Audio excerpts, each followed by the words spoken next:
Ladies and gentlemen, welcome back to the channel and welcome back to Call of Duty 4, the game that came out in 2007, and for me personally, and I'm sure for many of you as well, the place where it all started. This was what got me into the COD franchise to begin with. This was my very first Call of Duty title. I love this game, man. It's always going to have a special place in my heart, which was definitely evident back in 2016 when Modern Warfare Remastered came bundled with Infinite Warfare, and I spent the entire year covering Modern Warfare Remastered. It was a bit of a risk because it wasn't a new COD, it was a remaster of an old one. We had no idea what the popularity was going to be like. It was definitely risky, but I'll tell you what, that might have been my favorite year of YouTube just because I had almost 10 years of COD 4 knowledge just stored up in my head, and it was all completely irrelevant and useless until one year, suddenly everything was relevant once again. It was so much fun. It was such a nostalgia trip, and we're having a resurgence of that right now with everything that's going on with the Microsoft acquisition of Activision. As I'm sure you guys are well aware, all the old CODs, their matchmaking is now fixed. People are going back in droves, at least on the Xbox platform, to actually go back and play all the older Call of Duty titles. And in fact, right now, and this is what Activision's most happy about, Microsoft as well, 7 of the top 10 best-selling games on the Microsoft Store right now are Call of Duty. That's freaking fantastic if you ask me. I mean, we're talking Black Ops 2, the original Modern Warfare 2, Black Ops 1, Modern Warfare 3, they have the new Modern Warfare 2 there, then down below that we have Black Ops 3, and then Call of Duty World at War. It's interesting that COD 4 is not on there. World of War is definitely selling a little bit better than COD 4 is right now, but regardless, it's so cool to see so many people going back. And for me personally, I had a bit of an emotional moment the other night. Like, I'm not even gonna lie, I'm sitting here, it's like 2-3 in the morning, you know, and I'm playing Call of Duty 4 Search and Destroy, which is where this footage came from, and a lobby ended up disbanding a bit, and then for some reason I was having difficulty getting back in despite the fact there were a couple hundred people playing Search. I just couldn't get into a match for some reason. It was being weird. So I decided to check out the lobby leaderboard, and I changed the lobby leaderboard to friends, and then all of my old Xbox friends were right there. And I tell you what, man, that got emotional for a little bit there, at least, because I'm going through and most of these people were guys I played with for hours every day for years. You know, this is all back when we were all about the age where it was perfect. When COD 4 came out, it was in 2007. For me personally, that would have made me 15, 16 years old, depending on when the birthdays line up. And a lot of my friends were about the same age, you know, 15, 16, 17, 18, right? So we were all that perfect age where we had no responsibilities. We had nothing going on. We just had to like do our homework and we could just play COD all day, every day, right? And that's what we did for years between COD 4, World at War, Modern Warfare 2, Black Ops 1. Like, those were the golden years. But we're also at that real critical point where after a couple years of that, we're all now 18. We're all now going to college. We're all now getting jobs and starting families and things like that. And so as I'm going through that friends list, it was pretty wild because all these people who I used to play with all the time, they don't play Xbox anymore. They may still play games. I've lost contact with them. I have no idea how to get a hold of them. They know how to get a hold of me. They knew about my YouTube channel way back when. They know very easily how to get a hold of me, but I have no idea how to get a hold of them. And, you know, looking at their Xbox profiles, it's like they're frozen in time. You go back and you see what game they were last on, whether it was Modern Warfare 3 or Black Ops 1. You see their names and their locations. And then, of course, they have the Xbox 360 bios, which are just always hilarious. People always put the stupidest shit in there, and like their old gamer pictures and things like that. It was like literally like a time capsule. It's like looking into a museum almost of like, holy shit. Not only am I sitting here playing COD 4, the lobbies are full, I'm able to play the game and enjoy the game, and hackers are very few and far between. But now I'm looking at my friends list and it's like, holy shit, man, like all these guys I used to play with. And I know all the memes and all the jokes, but it's true, man. Like when people say like, I'll see you tomorrow, last online 7 years ago, that's happened to so many people. And man, I'll tell you what, this past week of COD has been the most fun I've had in COD in a very long time. Being able to play World at War, Search and Destroy until 6 in the morning is fantastic. Being able to jump on Black Ops 1 and go play Domination or whatever is fantastic. Going back to COD 4, it's freaking awesome. Like, the fact we can do all this is incredible. And I think finally Activision is starting to understand what we've been saying for years and years and years. If you really think about it, what they've done is they've kind of abandoned all the older games up until now. Like before now, they abandoned all of the older games and then really tried to push everybody into the current COD and specifically into Warzone. Like, forget about the past, forget about the hardcore fans, forget about all those things that we did in the past. Those are all gone now.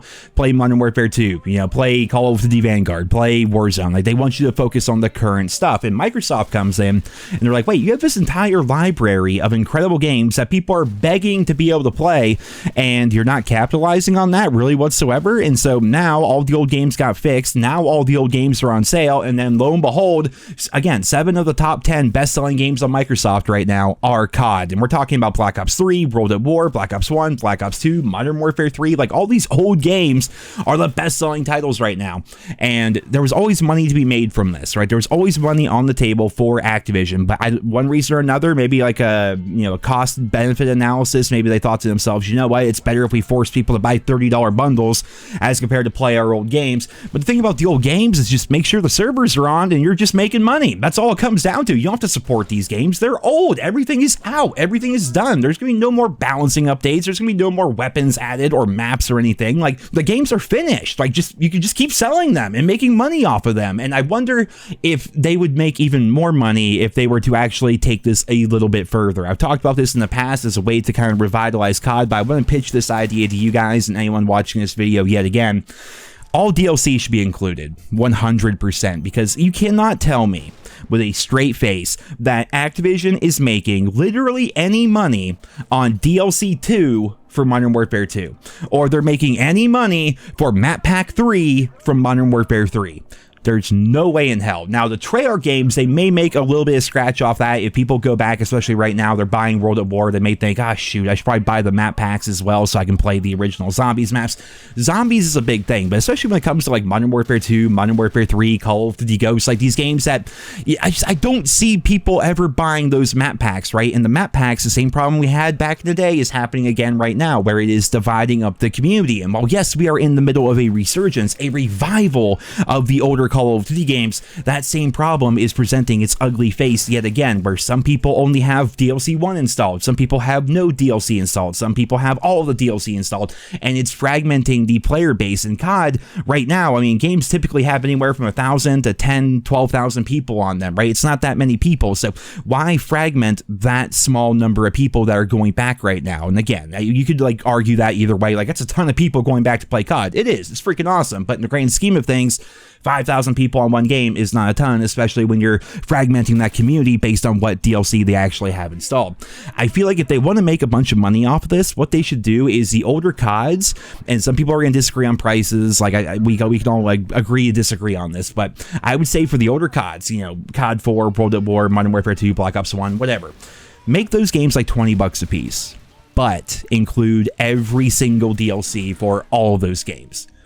With the base price right there, $20, you get the game, you get all the DLC, everyone has the DLC installed, you're good to go. All those maps can finally see play, all these players can actually enjoy the maps that they paid for, because a big problem too back in the day was you would buy the map pack, the game gets old and dead, you go back, you try to play, well, you might find a lobby or two, but now you can't play the maps that you paid for because nobody else has those maps installed. It was always a massive problem, right? So all the older games, $20 a piece, include all DLC. And maybe if they want to be greedy for like the newer games, if we're talking like, I don't know, like Black Ops 3 or Call of Duty World War 2 and whatever, make those games $30 a piece, and again, include all the DLC. Basically all the games up until Modern Warfare 2019, which all had individual map packs and season passes. I mean, the fact that they're still selling season passes for games like Black Ops 2 for $50 is what it cost back in 2012. It's 2023. The game has obviously does not have those millions of players that it used to. It's got like 10,000 players now, and you're still charging $50 for a freaking season pass for an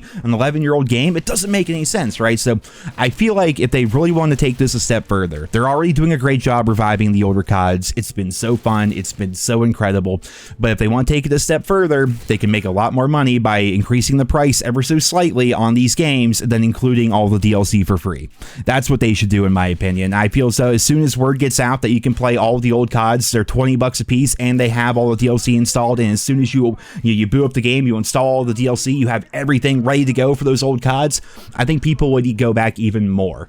And another thing, obviously, they need to be working on, and I don't know the technical side of things, but I would really like to see them get this sorted out for PlayStation fans as well, because if it's something they could fix on Xbox, I imagine the same is true on PlayStation, though I don't know. I'm no engineer or anything. I just wish that they would go back and fix the games on PlayStation as well, because I'm seeing so many people, Microsoft is probably just loving this, because so many people are going out and like buying on like Facebook Marketplace or old game stores or whatever. You know, they're going through and buying these old Xbox 360s and Xbox Ones because they want to play the older CODs, even though they're traditionally a PlayStation guy. That's how awesome it is to be able to play these games again. That's how much passion these older Call of Duty fans have. Like, they're willing to even do that. There's always been a market for this, and up until now, Activision never decided to actually capitalize on it. But now that Microsoft is taking over, they are doing that. So that's really interesting, and it definitely has me wondering what's going to happen for the rest of the COD franchise as we move forward, now that they're going to be under new direction. I guess we're going to have to wait and see how things are going to play out, ladies and gentlemen, but for right now, that's it for this video here today. I hope you enjoyed it. Leave your thoughts and feedback on all of the happenings in the COD scene right now down there in the comments, and I hope you guys all have a wonderful day.